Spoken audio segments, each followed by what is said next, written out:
자, 새로운 위협이라는 키워드가 등장했는데요. 일단 이 새로운 위협 왜 나온 건지 영상으로 먼저 확인해 보겠습니다. 김정은 동지께서는 전략무인 정찰기와 새로운 인공지능 기술이 도입된 자폭 공격형 무인기들의 전략적 가치에 대하여 중요한 평가를 내리시었습니다.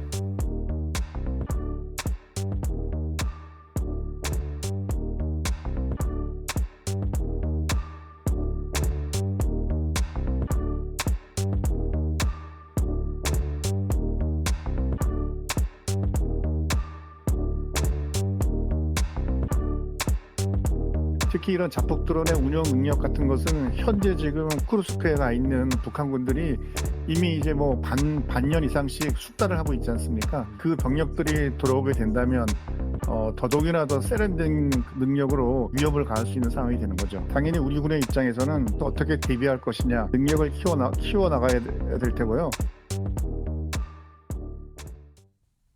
드론이 등장을 했습니다. 그리고요, 우리가 갖고 있는 거 있죠. 조기 경보 통제기 또는 뭐 공중 통제기라 부르는데 첨단 비행기입니다. 뭔가를 다 파악할 수 있고 관장하는 그런 비행기거든요. 북한이 지금 그걸 갖고 있다고요. 그리고 드론도 그냥 드론이 아니라 AI 드론입니다. 이거를 지금 쓰고 있다는 거예요. 정리해 보겠습니다. 자, 우선 김정은 공중 통제기에 탑승하는 모습이 공개가 됐습니다. 우리나라에서도 이런 비슷한 역할을 하는 이 군용기 운영하고 있거든요. PSI. 이거하고 닮았다 그래요, 지금요. 그리고요, 자폭 무인기가 공격하는 걸 참관했대요. 탱크를 명중시키는 장면, 이런 걸 봤다는 겁니다. 그러면서 또 이렇게 김정은 이렇게 강조했답니다. 무력 현대화 건설에서 무인 장비 AI는 최우선이다. AI 무인기 얘기를 강조한 것 같거든요.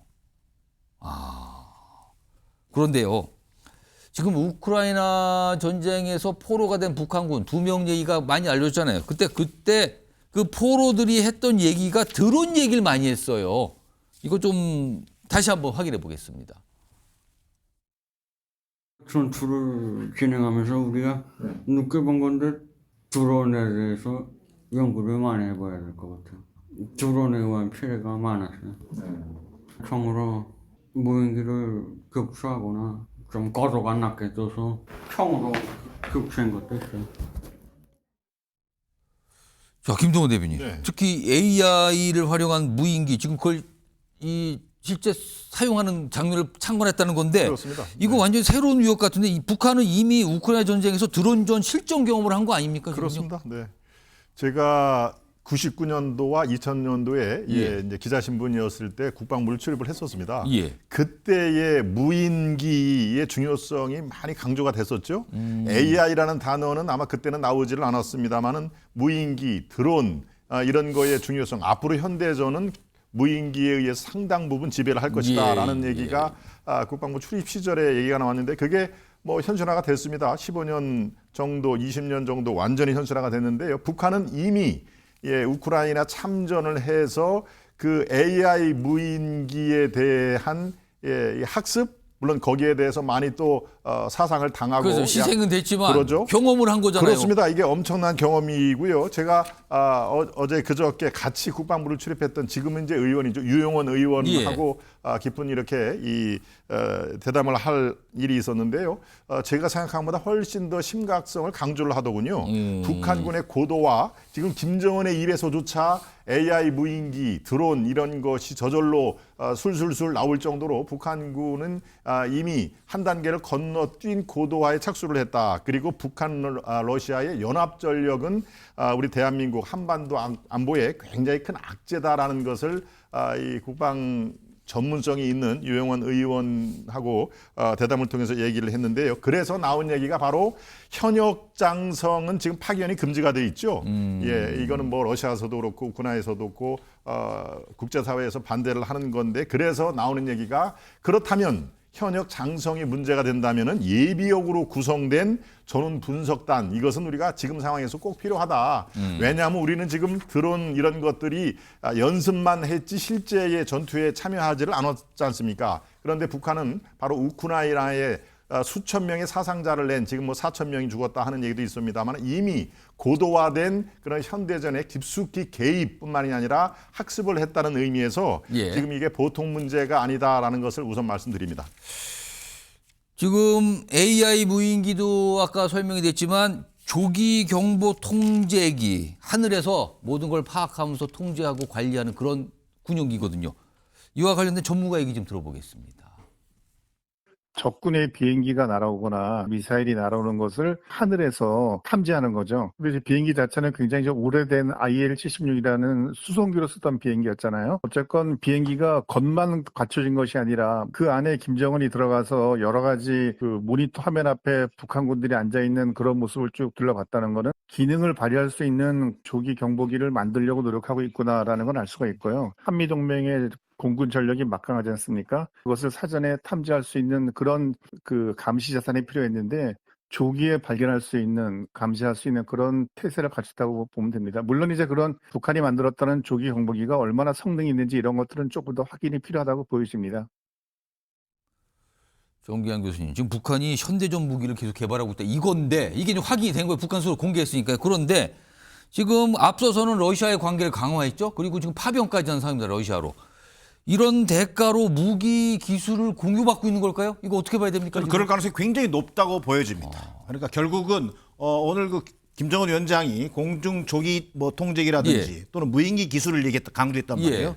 굉장히 이것은 어떤 최고위의 정보 자산인데 예. 이것을 좀 본인이 드러내놓고 얘기를 했다는 우리 얘기는 이런 거 있다라고 얘기를 한 거예요. 그렇습니다. 지금. 두 가지 의미가 저는 있다고 봅니다. 첫 번째는 북한이 기존에는 지금 미사일 중심 전략이었습니다.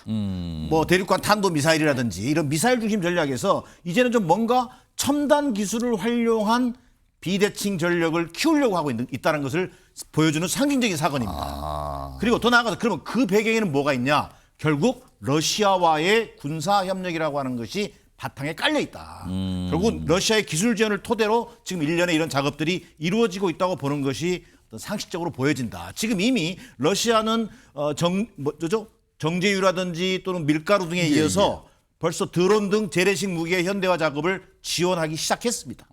결국 북한은 이번 파병을 통해서 결국 군사 교류에 따른 기술 지원 그리고 또 우크라이나 전쟁에 직접 참전을 통한 실전 경험이라고 하는 실익을 취하려고 하고 있다. 이렇게 볼 수 있겠습니다.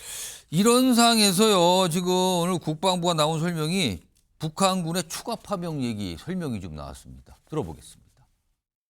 그 3천 명이 파병된 것은 그 뭐 해상이나 또 육로나 그런 다양한 교통 수단을 이용한 것으로 추정하고 있고 지금까지는 추가 파병으로 보고 있는데 교대 병력이라면 지금 러시아에 있는 그 북한군들이 복귀를 해야 이제 교대가 되는 것인데 아직 그러한 징후는 없어서 추가적으로 된 것으로 보고 있고요.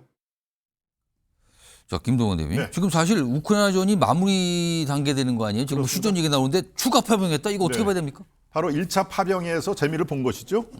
이거 많은 사상자를 냈습니다만은 그거는 뭐 김정은의 관심사는 아닐 거고요. 예.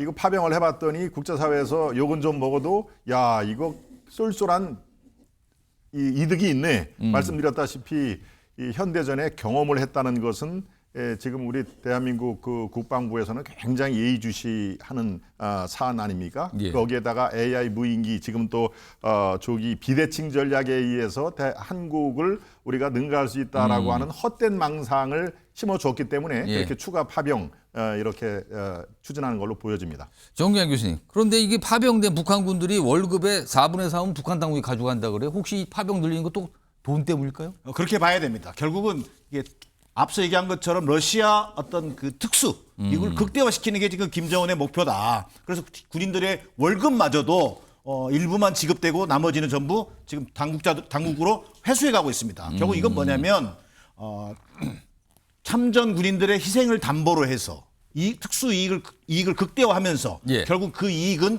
김정은의 성과를 뭔가 높이는 쪽, 예. 민생과 경제가 아닌 쪽으로 쓰고 있는 그런 현실을 그대로 보여주고 있는 것이 오늘 북한의 모습입니다. 북한군 무기의 현대화 드론. 우리로서는 새로운 위협 또 걱정거리가 생겼군요. 많은 고민이 좀 필요할 것 같습니다.